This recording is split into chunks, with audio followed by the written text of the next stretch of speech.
Hello guys, welcome back to another podcast. और इस talk को थोड़ा सा डिफरेंट, थोड़ा सा अलग लेके जाने वाले हैं हम। क्यों? आपने बहुत सारे हमारे टॉक देखे होंगे जहां पे हमने ऑप्शन ट्रेडिंग, स्कैल्पिंग एंड बहुत सारी चीजों के बारे में डिस्कस किया। बट आपने भी अपने लाइफ में बहुत सारे ऑप्शन ट्रेडिंग की वीडियो देखी होंगी। मे बी आप लॉसेस कर रहे हो, बहुत सारे लोग होंगे ब्रेक इवन पे होंगे, बहुत सारे लोग होंगे पैसे बना रहे हैं, अच्छी बात है। बट अभी जो लगातार लॉसेस कर रहे हैं, लॉस करते जा रहे हैं, उनको पता है ऑप्शन ट्रेडिंग कर रहे हैं और लॉसेस हो रहे हैं, तो अब उनको करना क्या है? क्या उनके पास कोई ऑप्शन है या अपने आप को बेवकूफ बनाते ही रहना है कि भाई लॉस हो रहा है फिर भी इसी के ऊपर लगे रहो? इन सब चीजों के बारे में डिस्कस करेंगे। चलते हैं हम दीपक भाई के पास, जो कि सीईओ एंड फाउंडर हैं स्टॉक वॉरियर के। दीपक भाई कैसे हो? बस सर बढ़िया। और बताइए कैसा चल रहा है? बस सर बढ़िया चल रहा है और थोड़ा अलग कंसेप्ट पे फिलहाल अभी काम कर रहा हूँ मैं। अच्छा। कि देखिए क्या हो रहा है ना, कि जब भी हम कोई भी ब्रोकर में लॉग इन कर रहे हैं, सबसे पहले क्या मैसेज आ रहा है हमें? 90% लोग लॉस खा रहे हैं। 90% लोग लॉस में है। हाँ, ब्रोकर ये कह रहा है, सेबी ये कह रहा है, बिल्कुल। स्टिल हम एफएनओ सेक्टर में ही काम कर रहे हैं बिकॉज वहां पे क्लियरली लिखा हुआ है कि 90% FNO traders are in loss. But still हर कोई नया बंदा आके उसको लगता है कि यार मैं निफ्टी बैंक निफ्टी में एक दिन में पैसा डबल कर लूंगा, सही बात। एक घंटे में पैसा डबल कर लूंगा। लेकिन फैक्ट ये है कि 90% ट्रेडर्स आर इन लॉस। तो आप एक तो कोई बहुत एक्स्ट्रा ऑर्डिनरी चाहिए। हाँ, अगर एक्स्ट्रा ऑर्डिनरी नहीं हो, लॉस कर रहे हो, तो आप उन 10% कैटेगरी में नहीं हो। कहीं ना कहीं आप खुद को बेवकूफ बना रहे हो। और Nifty bank Nifty Fin Nifty हर एक्सपायरी में आपको चाहिए कि यार 0 to हीरो करना है। हर एक्सपायरी को ट्रेड ही तभी कर रहे हैं कि उनको चाहिए कि एकदम से हर दिन एक्सपायरी हो गया है, हर दिन ट्रेड करना है। तो कहीं ना कहीं हमें ये सोचना पड़ेगा कि 90% लोग अगर वही गलती कर रहे हैं तो हमें कहीं ना कहीं आइदर हमारे एफर्ट्स को चेंज करना पड़ेगा या फिर हमारे डायरेक्शन को चेंज करना पड़ेगा। सो आई एम प्राइमरी फोकस में ये कर रहा हूँ कि हमें हमारी डायरेक्शन को चेंज करना चाहिए। और कहीं ना कहीं इक्विटी ट्रेडिंग, और काफी लोगों को मुझे ये भी लगता है कि इक्विटी में इंट्राडे भी होता है, ये काफी लोगों को पता ही नहीं है। उनको काफी लोगों को 2000 का, हाँ 2000 का अगर शेयर है तो भाई अगर मेरा 20,000 है तो 10 ही शेयर आएंगे। इक्विटी को मेजर जो न्यू ट्रेडर्स है वो सोचते हैं कि यार ये तो स्विंग के लिए है, लेके रख दो, इन्वेस्टमेंट कर दो, पोर्टफोलियो बना दो। लेकिन इक्विटी में इंट्राडे ट्रेडिंग भी बहुत बढ़िया तरीके से होती है और टेंशन फ्री होती है। आप कभी भी निफ्टी बैंक निफ्टी का कोई ट्रेड ले लिया, आप स्क्रीन छोड़ नहीं सकते। यहाँ पे बिल्कुल आप ब्रैकेट ऑर्डर लगा दो इक्विटी में। ब्रैकेट ऑर्डर मतलब कॉल, ये अपना आपका टारगेट भी लग जाएगा, उसमें आपका एसएल भी लग जाएगा। एंट्री प्राइस एंट्री के वक्त ही आपको पता है कि यार ये मेरा एसएल होगा, ये मेरा टारगेट है, दैट्स इट। आप अगर जॉब वाले बंदे हो, बिंदास आप मीटिंग करके आइए। आप प्रोफेशनल, आपका कोई बिजनेस है, आप बिजनेस में आपके कस्टमर्स करके आइए। आपको पता है कि मैक्सिमम मेरे साथ ये होने वाला है, इतना मेरा लॉस होने वाला है, आएगा तो मेरा इतना आएगा। सो जो भी हम मनी मैनेजमेंट की बातें करते हैं, जो माइंडसेट की बातें करते हैं, ये क्या लगता है आपको निफ्टी बैंक निफ्टी में हर कोई कर पाता है? बिकॉज ऑफ द मार्केट ये हमारे लिए एज अ ट्रेनर काफी इजी है बताना कि यार आप माइंड मैनेजमेंट करिए, आप मनी मैनेजमेंट करिए। लेकिन एक्चुअल में वो अप्लाई करना बहुत मुश्किल है। और जो भी आज हमारा पॉडकास्ट देख रहे हैं, खुद भी आप देखिए कि जब भी हमारा फर्स्ट ट्रेड अगर लॉस में चला जाए तो उस दिन चांसेस है कि आप आपका बहुत सारा कैपिटल वाइप आउट कर दोगे। क्योंकि रिवर्स ट्रेडिंग में फर्स्ट ट्रेड लॉस में हो गया, हमें लगता है कि यार एटलीस्ट ब्रेक इवन पे आ जाए, सेकंड ट्रेड इनिशिएट कर देते हैं। सेकंड ट्रेड गलत हो गया, फिर सोचते हैं कि यार एटलीस्ट फर्स्ट जितना था लॉस हमारा उतना कर दे और उस चक्कर में पूरा कैपिटल काफी सारे लोगों के मैसेजेस आते हैं। एक बंदे का तो मुझे मैसेज आया था कि ऑलमोस्ट 90% एक्यूरेसी के साथ वो काम कर रहा था। अच्छा। हाँ, उसने मुझे सारे स्क्रीनशॉट भी भेजे थे, सारा था। लेकिन जो 10% दिन में उसका फर्स्ट ट्रेड लॉस में चला जाए तो वो पूरा उसका प्रॉफिट और कैपिटल वाइप आउट कर देता था। मतलब अगर वो लॉस को हटा दे तो प्रॉफिटेबल है, वो लॉस को हटा दे तो वो प्रॉफिटेबल है। सो मनी मैनेजमेंट मैं मानता हूँ 3M फॉर्मूला को। ओके। फर्स्ट, स्टॉक मार्केट में अगर आपको सक्सेस चाहिए, फर्स्ट वन इज मेथड। एक अच्छा स्ट्रैटेजी आपके पास चाहिए, ठीक है। बिकॉज सिर्फ रिस्क रिवॉर्ड, काफी बार सुना होगा कि सिर्फ रिस्क रिवॉर्ड अच्छा कर लो सब हो जाएगा। लेकिन अगर सिर्फ रिस्क रिवॉर्ड से काम होता तो हर एक ऑप्शन बाइंग वाला अल्गो प्रॉफिटेबल चाहिए था। बिकॉज वहां पे तो सिस्टम में एसएल है, सिस्टम में टारगेट है। हाँ, एल्गो में जो है, अल्गो में बिल्कुल। तो हर एक अल्गो प्रॉफिट में चाहिए था। हाँ। लेकिन फैक्ट यही है कि कोई अल्गो प्रॉफिट में नहीं है, बिकॉज सिर्फ रिस्क रिवॉर्ड काम नहीं करेगा। एक फुल प्रूफ स्ट्रेटजी भी चाहिए, एक स्ट्रैटेजी चाहिए। So first time for method. Second, आपके पास चाहिए एक प्रॉपर मनी मैनेजमेंट। और मनी मैनेजमेंट मेरा मानना है, पिछले 10 साल से मैं काम कर रहा हूँ कि निफ्टी बैंक निफ्टी में मनी मैनेजमेंट करना is next to impossible. Because वहां पे होता क्या है, ये चीज को समझिए कि मान लीजिए मैंने कोई पर्टिकुलर स्ट्राइक प्राइस सिलेक्ट करके कोई कॉल बाय कर लिया 100 रुपए में, ठीक है। 80 का मेरा स्टॉप लॉस था, 80 पे मैंने स्टॉप लॉस निकाल दिया, वो अगले ही मिनट 150 चला गया, 130 चला गया। तो मेरे माइंड में क्या सिग्नल चला गया कि यार मैंने ऐसे लगाया था, अगर नहीं लगा था तो ये मेरा ट्रेड प्रॉफिट में चला जाता, क्योंकि मेरा 100 का बाइंग था, 80 पे में निकल गया, अभी वो 150 चल रहा है, अगले ट्रेड में वो ऐसे लगाएगा नहीं क्योंकि उसको पता है कि भाई पता है पिछले ट्रेड में ये हुआ है कि यार 80 पे तो मैंने काट दिया था, 150 चला गया, अगले ट्रेड में वो ऐसे नहीं लगाएगा, वो 60 आ जाएगा, 50 आ जाएगा, 40 आ जाएगा। मैंने काफी बार ऐसे भी देखा है कि इंट्राडे के लिए कोई कॉल हम बाय करते हैं, एक्सपायरी तक उसको होल्ड करते हैं जब तक वो जीरो ना हो जाए। एज इंट्राडे ट्रेडर आता है बंदा और डिलीवरी वाला बन के निकल जाता है। डिलीवरी, और होता क्या है ना वहाँ पे कि जब 100 में खरीदा है, अभी चल रहा है वो 40, अभी तो लॉस में निकालने की हिम्मत भी नहीं होती है, फिर हम क्या करेंगे, उसको एवरेज कर लेंगे, वो 20 आ जाएगा, हम ओवरलॉट ऐड कर लेंगे, और ये हर ट्रेडर के साथ होता है, सो जो मनी मैनेजमेंट की बातें हमने थ्योरी में की हुई है, किसी के कोर्स में सीखी हुई है, ये प्रैक्टिकली अप्लाई करना काफी डिफिकल्ट है। और जब आपका फर्स्ट ट्रेड गलत चला जाए, सेकंड ट्रेड गलत चला जाए, तो आपने सुना होगा कि हारा हुआ जुआरी हमेशा डबल जुआ खेलता है। कहीं ना कहीं ट्रेडर के साथ भी वही हो रहा है, एंड दैट्स द रीजन कि 90% ट्रेडर्स लॉस में है। सो फर्स्ट हमने देख लिया, एक प्रॉपर मेथड चाहिए, एक प्रॉपर स्ट्रैटेजी चाहिए, वो कोई भी हो, मूविंग एवरेज का स्ट्रैटेजी हो, कोई भी, एनीथिंग, बस आपने उसको प्रैक्टिस करना बहुत जरूरी है। बिकॉज अल्टीमेटली आप अगर आपकी आंखों को ट्रेन कर रहे हो, स्ट्रैटेजी कोई भी ले लो, आपको पता है कि कब लेना है, कब छोड़ना है, परफेक्ट। सेकंड हो गया money management, and third and most important is mind management. और ये चीज़ें आप एक बार इक्विटी में ट्राई करके देखिए, इंट्राडे में 5% तक का मार्जिन भी काफ़ी ब्रोकर्स, मतलब हर कोई ब्रोकर प्रोवाइड कर रहा है। सो ये चीज़ों से आप बहुत बढ़िया तरीके से काम कर सकते हो इक्विटी इंट्राडे में। अच्छा, सो ये मेरा मेन फोकस है, मेरे ट्रेडिंग में भी यही होता है कि मैं इक्विटी इंट्राडे पे ज़्यादा फोकस करता हूँ।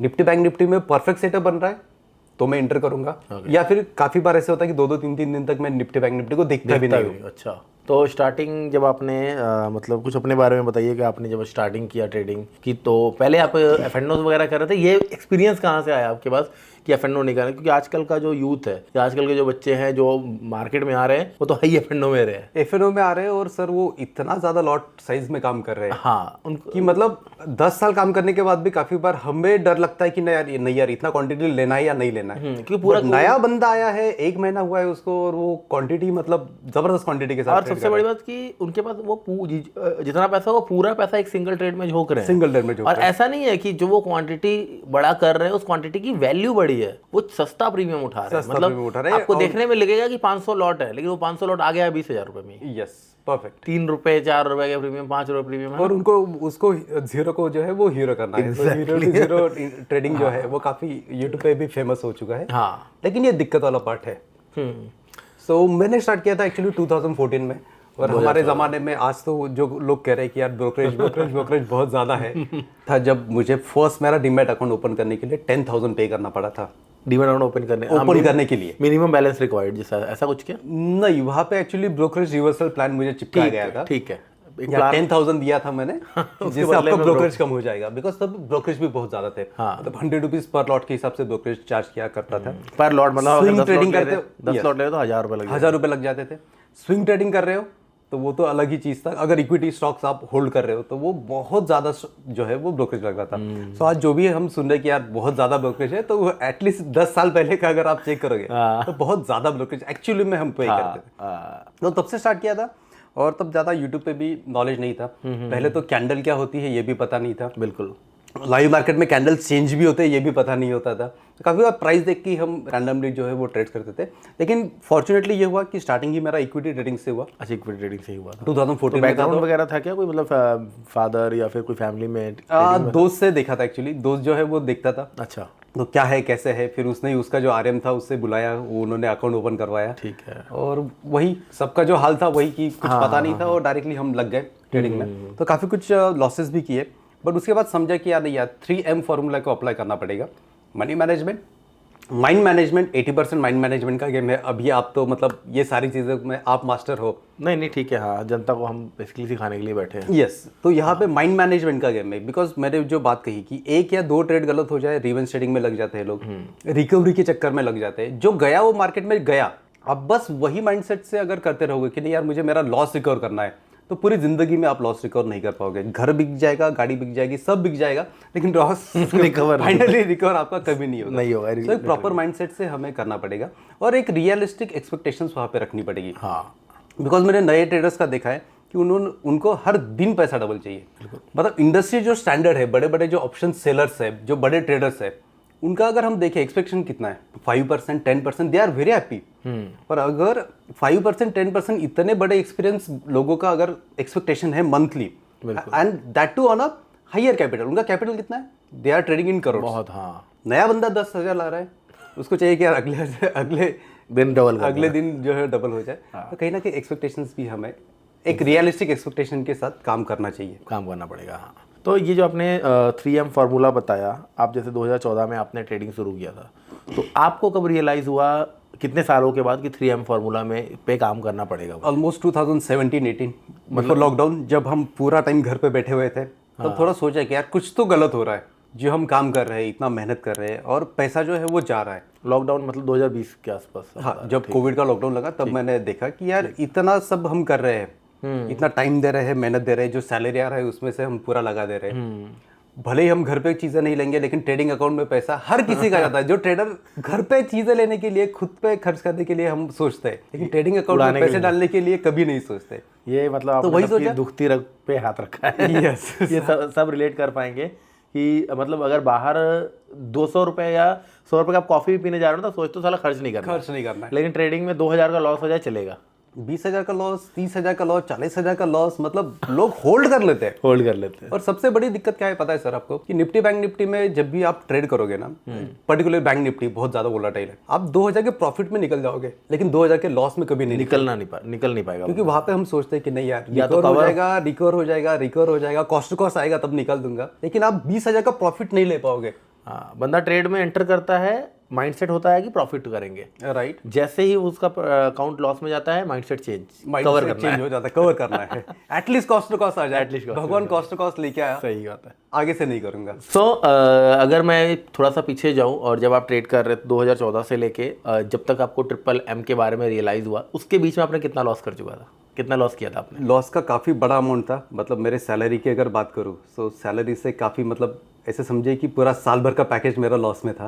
एग्जैक्ट अमाउंट यहाँ पे बताना। क्या कर रहे थे फिर उस टाइम आप, जॉब वगैरह क्या था आपका? मेरा जॉब चल रहा था। अच्छा, हाँ, अभी फिलहाल मैं फुल टाइम ट्रेडर बन चुका हूँ। ठीक है, मैं ये पूछना चाह रहा हूँ अभी, फिर आपने जो 4 साल ट्रेड किया, वहाँ पे आपने FNO बिल्कुल भी नहीं किया था? हाँ, FNO किया था, FNO थोड़ा बहुत किया था, वहाँ से फटके खाए, और जो चीज़ें हम दूसरों को बताते हैं कि नहीं यार पोजीशन होल्ड नहीं करना है, बट वो पर्सनली कहीं ना कहीं मैं भी नहीं कर पा रहा था। अब देखिए सर, क्या होता है ना कि हमें अपना कंफर्ट जोन ढूंढना चाहिए। ये नहीं कि मैंने बोल दिया कि आप इक्विटी ट्रेडिंग कर लो, equity trading is the best, but maybe ये हो सकता है कि आपके लिए बैंक निफ्टी बहुत सही हो, हाँ, मे बी एक आधे बंदे के लिए निफ्टी सही हो। सो हमेशा एज अ ट्रेडर हमें अपना कंफर्ट जोन ढूंढना चाहिए। लेकिन आज क्या हो रहा है ना, हम दूसरे का देख रहे हैं, सही है कि यार वो बंदा बहुत कमा रहा है इसमें, तो मुझे भी वही करना, कॉपी करने के चक्कर में पड़े हुए। यार ये फिर निफ्टी में बहुत जबरदस्त कर रहा है, मुझे भी फिर निफ्टी करना है। किसी ने कोई अल्गो लेके आया, कोई इंडिकेटर लेके आया, नहीं यार मुझे भी वही लेना। अब मान लो आज फिर निफ्टी का देखा किसी दीपक ने या आपने फिर निफ्टी किया है, कल फिर निफ्टी कर लिया, अगर उसके बाद ही कोई वीडियो दिख गया बैंक निफ्टी का, तो बैंक निफ्टी में शिफ्ट हो जाएंगे। तो सबसे इंपॉर्टेंट है कि हमें हमारा कंफर्ट जोन ढूंढना पड़ेगा, और लॉस उतना ही लो जितना आप बेयर कर पाओ। सो ट्रेड में इंटर करने से पहले क्या होता है ना, लोगों का एक्सपेक्टेशन होता है कि यार ये मेरे डायरेक्शन में जाएगा, इतना प्रॉफिट होगा। लेकिन मेरे हिसाब से ट्रेड में इंटर होने से पहले अगर आपको एग्जिट प्लान आपका पता है कि यार मैं इसको कहाँ काटने वाला हूँ, एग्जैक्टली, ये सबसे बड़ा पॉइंट है, एग्जिट प्लान। अगर उनको एग्जिट प्लान है, लोगों के पास एग्जिट प्लान ही नहीं है, दिक्कत ये है। और मैंने एक वीडियो भी बनाया था, एक्चुअली काफी तब चला हुआ था, महाभारत में मैंने एक ट्रेडिंग लेसन्स फ्रॉम महाभारत, ये एक वीडियो चला था मेरा, अभिमन्यु वाला। क्या एग्जिट प्लान इंपॉर्टेंट है? अगर आपको पता है कि यार मेरा ये ट्रेड अगर मेरे अगेंस्ट चला जाए तो लॉस कितना है, अगर वो लॉस आपको एक्सेप्टेबल है तो आप वहां पे ट्रेड करिए, लॉस एक्सेप्टेबल नहीं है क्वांटिटी कम करिए। ये इक्विटी में फ्लेक्सिबिलिटी आपको, कि आपका स्टॉक बड़ा है आप क्वांटिटी कम कर लीजिए, एसएल छोटा है क्वांटिटी बढ़ा दीजिए, बट अल्टीमेटली आपका रिस्क पर ट्रेड जो है वो कांस्टेंट होना चाहिए। तभी रिस्क रिवॉर्ड की जो बातें हम थ्योरी में करते हैं वो कहीं ना कहीं मैच होगी। सही है। स्टार्टिंग में आप बताने लग गए थे कि बहुत सारे लोगों को पता ही नहीं है कि इक्विटी में इंट्राडे ट्रेड, उस तरफ चलते थोड़ा सा बताइए फिर क्या है एक्चुअल में इक्विटी ट्रेड कैसे करना चाहिए? ये सर, इक्विटी में देखिए सबसे इंपॉर्टेंट जो चीज़ है वो स्टॉक सिलेक्शन। अभी स्टॉक सिलेक्शन के लिए कोई यूनिवर्सल फॉर्मूला तो नहीं है, बिकॉज हर स्ट्रैटेजी के अकॉर्डिंगली स्टॉक सिलेक्शन जो है वो अलग वे से होगा।